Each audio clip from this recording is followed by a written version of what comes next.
Welcome to Choice Classic Radio. Like us on Facebook, subscribe to us on YouTube, and help keep this show alive by donating at choiceclassicradio.com.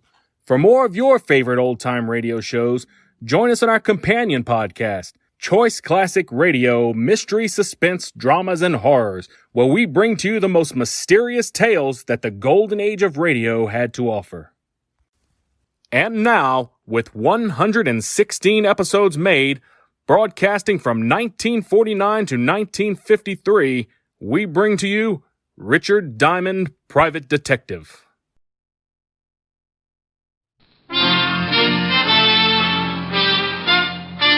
Listen while the makers of Rexall drug products and 10,000 independent Rexall family druggists bring you Dick Powell as Richard Diamond, Private Detective.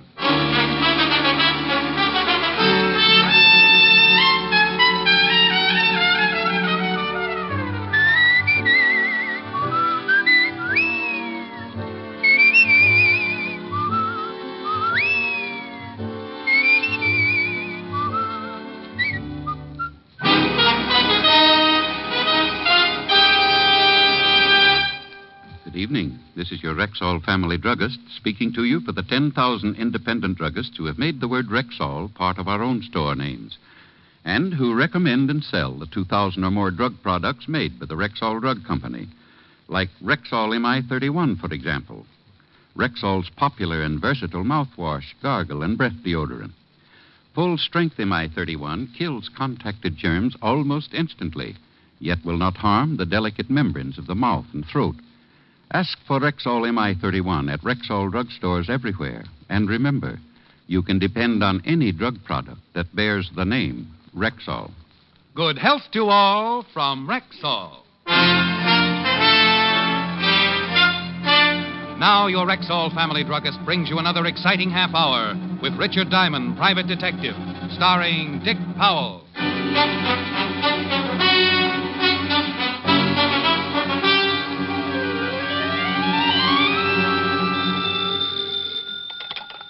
Diamond Detective Agency. When it's murder or less and you're caught in a mess, if you can't pay my fee, my advice is confess. Rick, you old son of a gun. This is Frank. Frank? Oh, Frank Bowers? Yeah. Oh, it's good to talk to you again, Rick. How you been? Well, no complaints, Frank. What's with you? Doing great, Rick. Just great. Bought me a half interest in a gym here in town. Yeah? Sell all your fighters? Oh, but one. Boy by the name of Max Farmer. Say, he's going to the main event tonight. You want to catch him? Well, all depends. Who's throwing him? No, Rick, no. This boy's really good. Say, why don't you drop by the arena tonight? Oh, sorry, Frank. I got a date, and she hates the sight of blood. Talk her into it, boy. I'll leave a couple of passes for you at the gate. Passes? Yeah, sure. Well, I'm a sucker for a good argument. See you tonight, Frank. That night, I led Helen to our seats at ringside. She was dressed to kill, and from the look on her face, I thought I might be the first on her list.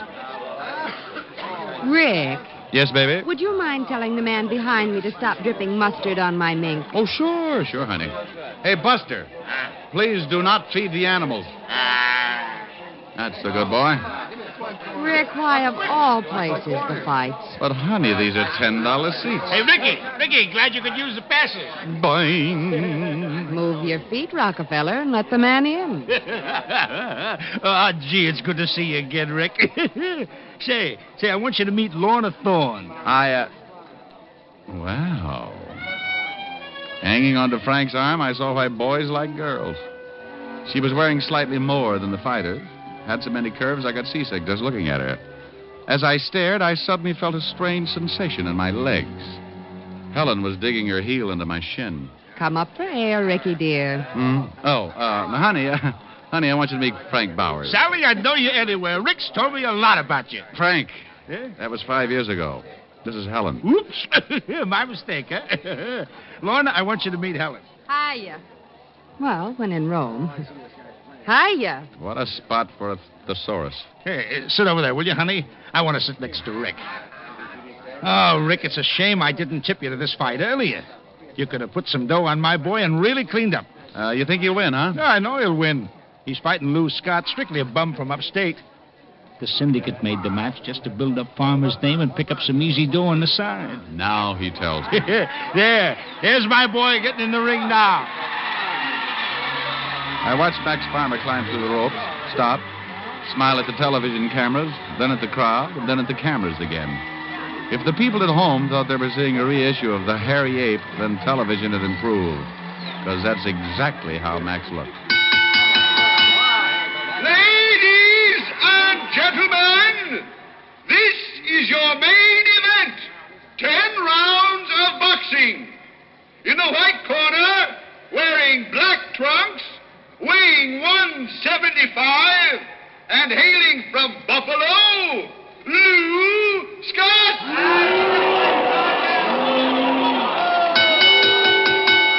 And in the black corner, wearing purple trunks, weighing 179, and right from our own New York City, Max Farmer. The boys met in the center of the ring, received some fatherly advice from the referee, shook gloves, and went back to their corners. Okay, Max. Okay, now, boy, give it to him. Come on, get him, son, get him. Come on. Well, Frank was right. It certainly was a pushover. 2 minutes later, the fight was 7 counts from being over. Only it wasn't Lou Scott who was fast asleep on the canvas. The sleeping beauty was Frank's boy, Max Farmer. Max! Max, get up! Max, please, come on! 7. Max! 8. Max, get up! 9. Get up, you bum! 10. Don't you teach your fighters to duck, Frank? Oh, I don't understand it. It's all wrong, Rick. Rick, how can that man sleep up there with all this noise? Oh, Helen. Just call me Sal. Now can we go home? Sure, baby. Rick, stick around, will you? I may have a job for you. Oh? Yeah. Look, I'm going down to the dressing room. Meet me there in 10 minutes. Come on, Lorna. From the look on Frank's face, I could tell he was worried. So I took Helen outside and put her in a cab. She was a good sport about going home alone, though. Didn't say a word. Not even goodbye.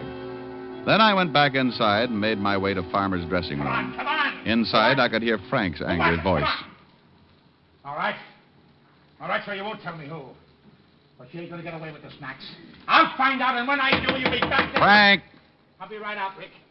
And remember this, you bum. We're through. See, through! Hello, Rick. Aren't you a little tough on the guy just for losing a fight? Farmer lost that fight before he ever got into the ring. It was fixed. Well, that's strong talk, Frank. Got anything to back it up? Look, I know this boy. I trained him myself. He could have won tonight's fight with his eyes shut. Somebody paid him to take a dive. Maybe it was his own idea. Max don't get ideas. He's too dumb. Whew. Rick, I want you to find out who is behind this fix. Well, you make it sound simple. Got any leads? Maybe. Drop by the gym the first thing in the morning, and we'll start from there.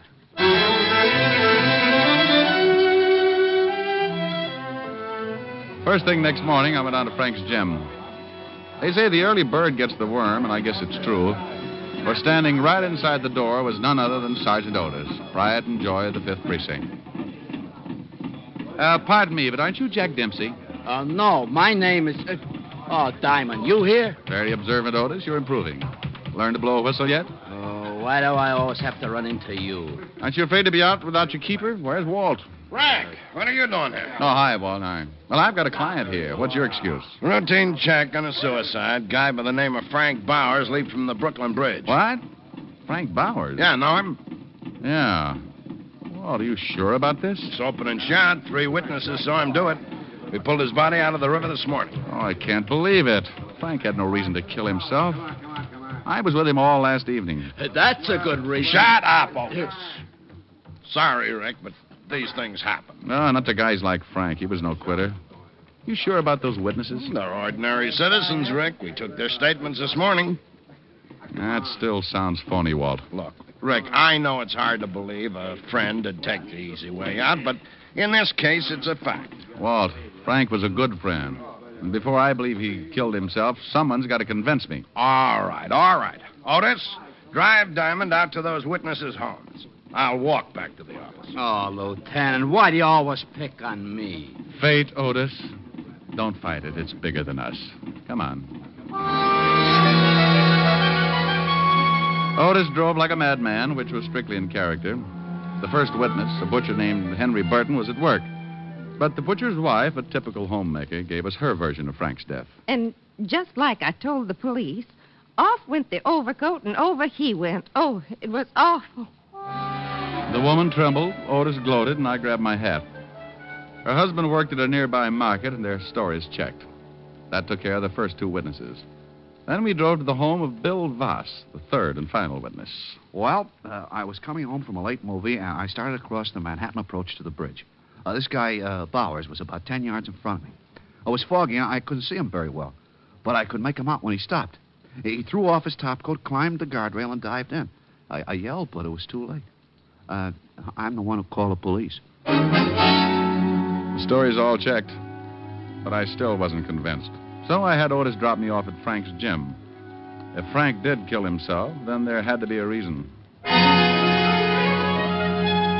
I decided to check on Frank's partner, one Ben Lamb. I found him in his office. It's too bad about Frank. Lamb, what about the business here? Any trouble that might explain why Frank did it? No, everything's running smoothly here. Of course, it was last night's fight, but that's out of the question. Well, then maybe it's an answer. Keep talking. Yeah, the syndicate is looking for whoever fixed last night's fight. They play kind of rough when they're mad, and, well, maybe Frank was afraid of what they might do to him. Huh? You mean he'd kill himself just to save them a bullet? That's false economy. It's just a thought. Forget it. I have. But I take it you think Frank was behind the fix. I didn't say that. But Farmer couldn't plan it himself. He's too dumb. And Frank was too smart. I said it's just a thought. That you may be partly right. Maybe Frank's death does have something to do with last night's fight. Is Max Farmer around? I saw him outside earlier. Thanks. Mr. Diamond, might I ask what makes you so interested in Frank's suicide? Was it suicide, Mr. Lamb? Well, wasn't it suicide? I ask you first. See you around, Lamb.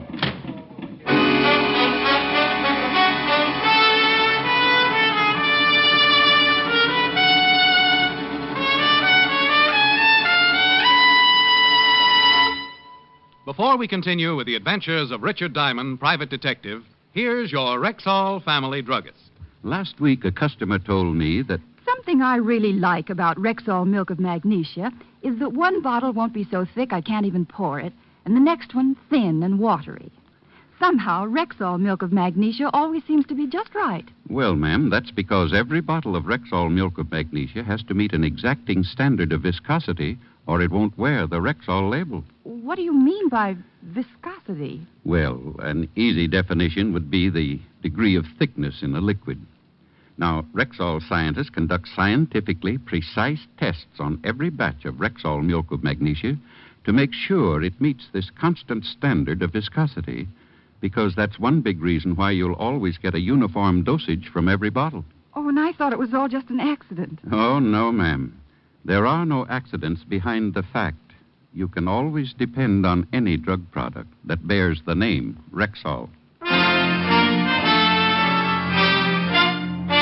And now back to tonight's adventure with Richard Diamond, private detective, starring Dick Powell. I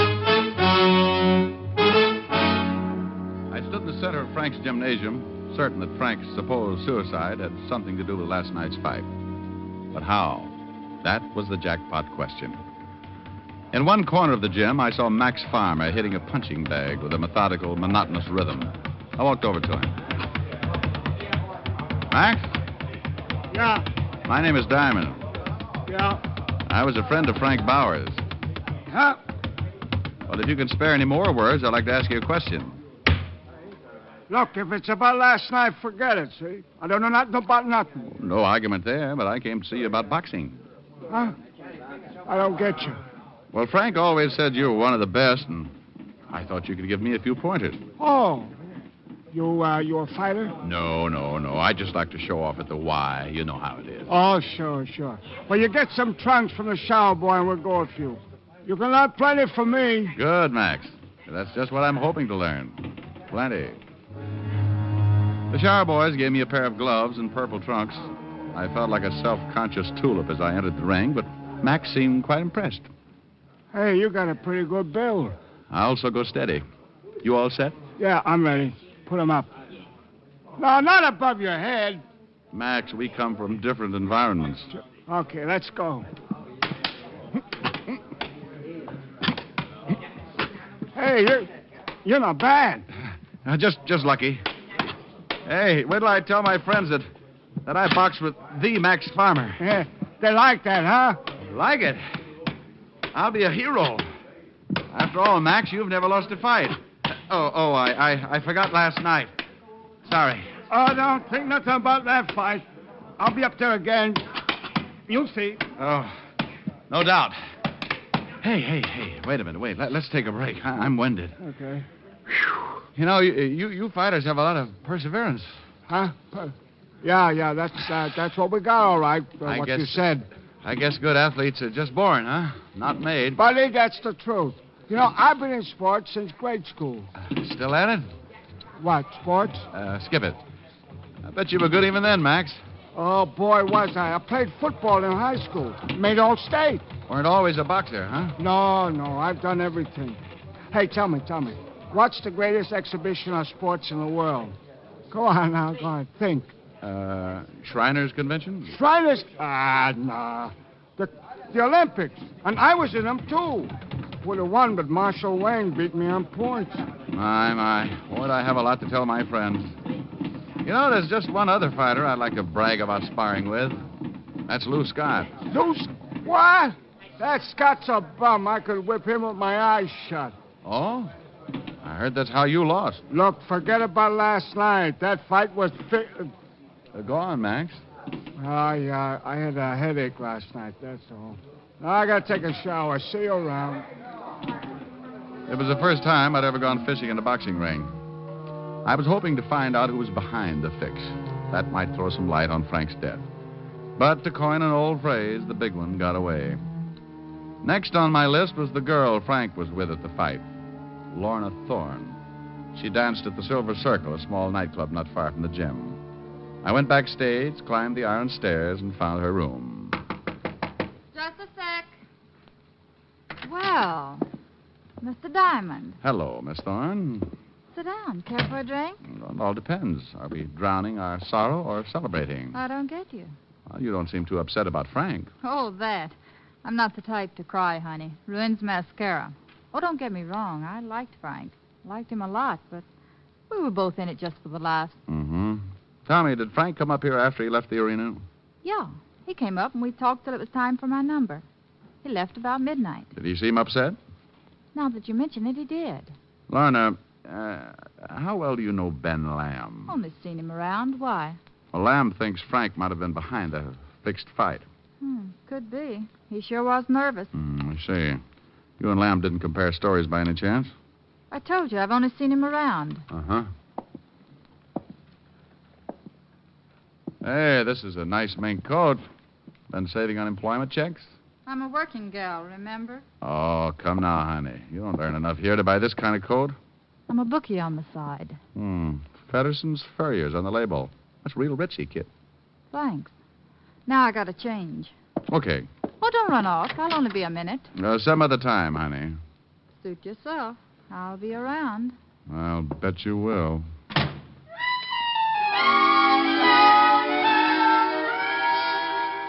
I went back to my office, locked the door, put my oxbloods up on my dusty desk, and tried to think.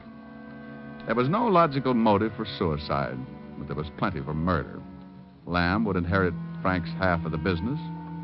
Farmer might have been afraid Frank would blackball him with other managers.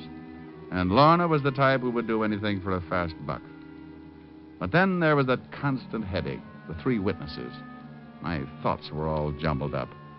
I kept trying to remember everything that had been said today. I kept hearing voices in a jumbled sequence. The syndicate plays rough. Frank may have been afraid. Well, I've been in sports since grade school. It's an open and shut case, Rick. You're a hard man to convince, Shamus. Then over he went. Oh, it was awful. Frank behind it? Yeah, it was only a thought, Diamond. I'm not the type to cry, honey. It ruins mascara. Then he climbed the rail and dived in. I won 2, and Marshall Wayne beat me on points. Climbed the rail and dived in. Marshall Wayne beat me. Marshall Wayne. Wayne! Then he dived in. Dived in. Dived.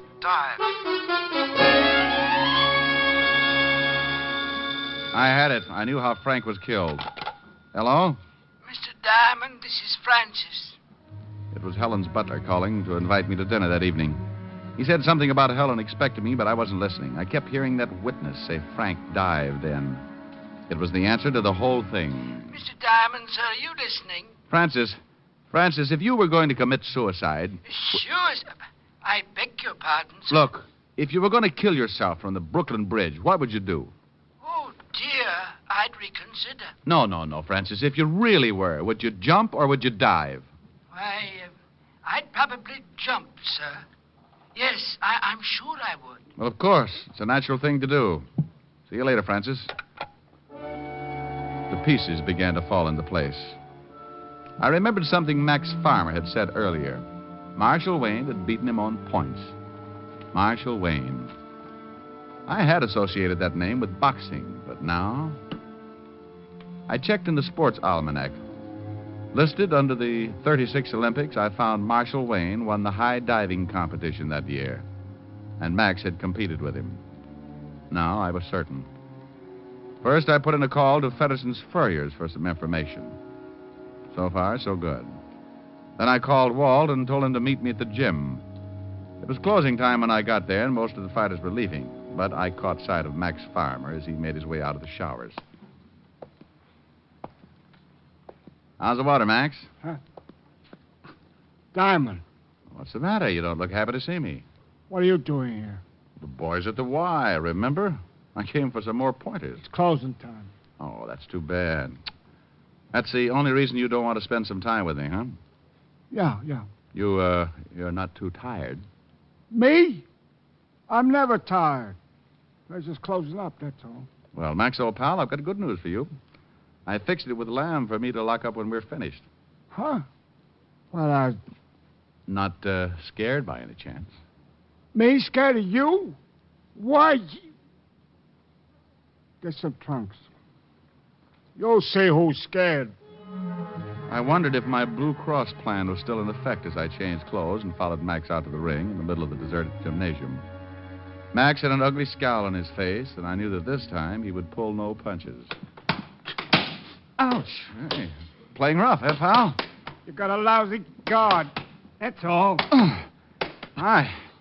You act nervous. Tired of boxing? Maybe you'd rather be swimming, huh? Huh? Oops, sorry. Now your guard is down. Of course, a born athlete like you would be happy doing anything in the way of sports, I suppose. Maybe even diving. Your guard, pal, your guard. You don't make sense. No, I think so. Oh, your mind's wandering, Max. Keep your guard up. You know, for a real sport, like, say, high diving, there's really no place around here to practice. Unless, of course, you tried the Brooklyn Bridge. I'll bet a really good diver could make it from the Manhattan approach without a scratch. Now, listen, what's the... The guard, Samson. Better watch it. Hold it a minute. What's the big idea? The big idea came when I figured out how 3 witnesses could see a suicide that wasn't a suicide. You're loony. Am I? Those witnesses didn't see Frank because he was already in the river. You had pushed him in. You waited for some people to show up, and then you dived in. No. Yes, Max, yes. But you weren't alone in this. Someone had to talk you into taking a dive in the fight, and a different kind later on. You'd have thrown the fight for any man's money, but you'd only risk your neck for a particular species. Female. Men are funny that way. It ain't true. Max, Lorna confessed an hour ago. What? I'll kill you for this. That's your 3rd and final dive, Max. That's a nice right cross, Rick. Oh, I seen better. Wow, the little boy's in blue. About time. Walt, when Joe Palooka here wakes up, I think he'll confess. He believes the girl already did. Yeah, so I heard. Rick, how did you figure her in this mess? Well, like most females, she couldn't wait for a mink coat. According to Fedderson's Furrier, she bought an expensive coat the day after the fight, paid cash for it. These amateur criminals. Yeah, someone had to be the brains behind Max's action, so I put 2 and 2 together and got 2. Max and Lorna. Yeah. Otis, go pick up Lorna Thorne. Well, stop fixing your tie and move.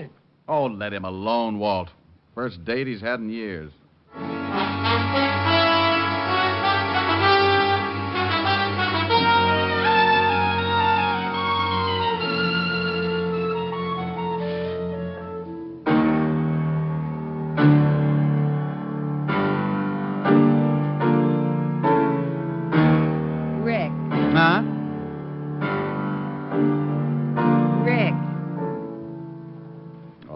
honey. What is it? Do you have to play so loud? Well, I can't help it, baby. It's the brute in me. Mm-hmm. And that shiner, darling. What happened? Client or doorknob? Young lady, I have been boxing. Just call me Kid Diamond, please. Oh, no. Boxing? You? Well, why not? It's so strenuous. Well, I'm in fair shape. What do you use for muscles? You just put up your dukes and I'll show you. All righty. Now get up and sing. I'm young and healthy, and you've got charm. It'd really be a sin not to have you in my arms. I'm young and healthy, and so are you. When the moon is in the sky, tell me what am I to do? If I could hate you, I'd keep away. But that ain't my nature. I'm full of vitamin A. I'm young and healthy, so let's be bold. In a year or 2 or 3, maybe we will be too old. If I could hate you, I'd keep away. But that ain't my nature. I'm full of vitamin A. Ooh, I'm young and healthy, so let's be bold. In a year or 2 or 3, maybe we will be too old. Rick, I'm sorry I hit you so hard, but you're such a show-off. Now, look, honey, you got the wrong idea about this whole... Begging your pardon, Mr. Diamond, sir, but I just wanted to tell you that I've changed my mind. I would dive off the bridge. What, Francis? You see, I've always been afraid to dive, and, well, it would be fun just that once. Oh, no.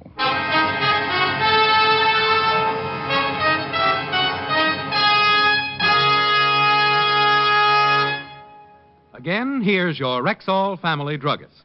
Whenever you have a headache, remember this about Rexall aspirin. When taken with water, the 5 full grains of pure aspirin in every Rexall tablet are ready to go to work for you even before they reach your stomach. So whenever you have a headache, remember that about Rexall aspirin.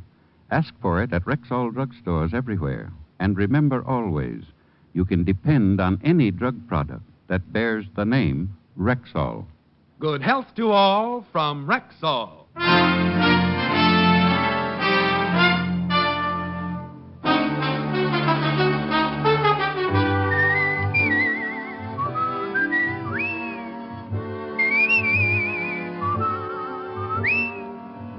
Richard Diamond, Private Detective, stars Dick Powell in the title role and is written by Richard Carr and Marvin Marks with music composed and conducted by Frank Worth. Featured in tonight's cast were Virginia Gregg, Ted DeCorsia, Wilms Herbert, Dee Tatum, Wally Mayer, Howard McNear, Hy Aberback, and Jay Novello. Richard Diamond, Private Detective, is produced and directed by Jaime Del Valle. This is Bill Foreman inviting you to be with us next Wednesday at this time when we will again bring you Dick Powell as Richard Diamond, Private Detective.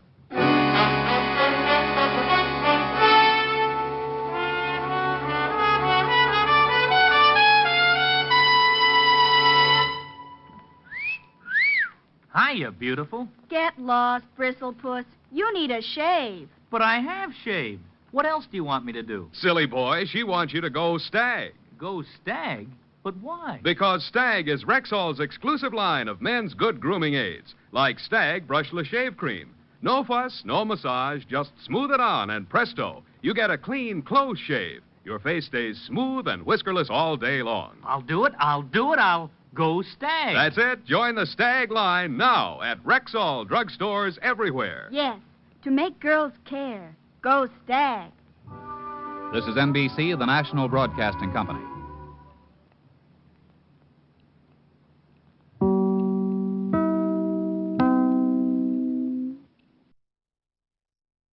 That concludes today's episode. We'd like to thank you and remind you to donate at choiceclassicradio.com. Remember, Your donations make episodes like this possible.